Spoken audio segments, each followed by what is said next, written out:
Hello everyone, welcome to my daily blog. আজকে ঘরেই তৈরি করে নিয়েছি মজাদার মোগলাই।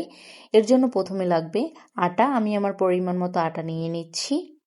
এরপর প্রয়োজন মতো তেল দিয়ে দিব। তেল দিয়ে ব্যাটারটাকে ভালোভাবে মেখে নিতে হবে।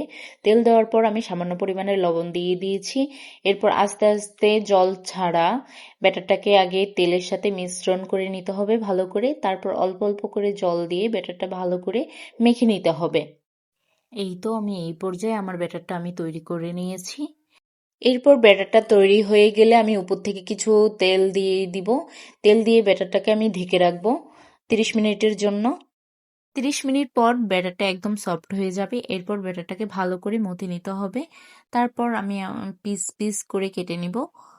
যেহেতু আমি ছোট করে মোগলাই তৈরি করব, সেই জন্য আমি পাতলা করে বেলে নিচ্ছি। এখানে মোগলাই বানানোর জন্য আমি একটা ডিম নিয়েছি। তাতে কিছু কাঁচামরিচ দিব আর পেঁয়াজ দিব। সাথে দিব কিছু ধনেপাতা, সামান্য পরিমাণের লবণ। এরপর দিব চাট মশলা। চাট মশলা দেওয়ার পর ভালো করে মেখে নিতে হবে। এরপর আমি মোগলাইয়ের জন্য যে রুটিটা তৈরি করেছি তার ভিতরে আমি দিয়ে দিব ডিমের ব্যাটারটা দিয়ে পাশ থেকে আমি ভালো করে ভাঁজ করে দিব। এখানে আপনারা দেখে নিন আমি কিভাবে ভাঁজ করে দিয়েছি। ঠিক সেভাবেই চেপে চেপে ভাঁজ করে দিতে হবে, নয়তো কিন্তু বাহিরে পড়ে যাবে।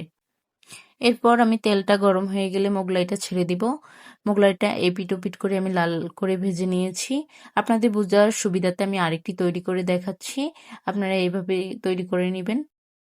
এই তো দেখুন আমার মোগলাইটা কতটা ফুলে গিয়েছে। আমি আরেকটা ভেজে নিচ্ছি। একে একে সব মোগলাইগুলো আমি ভেজে নিয়েছি। এরপর দেখুন মোগলাইটা কাটার পর অনেক ক্রিস্পি অ্যান্ড ভিতরে অনেক সুন্দর হয়েছে। আপনারাও এইভাবে বাসায় তৈরি করে নেবেন। ধন্যবাদ সকল।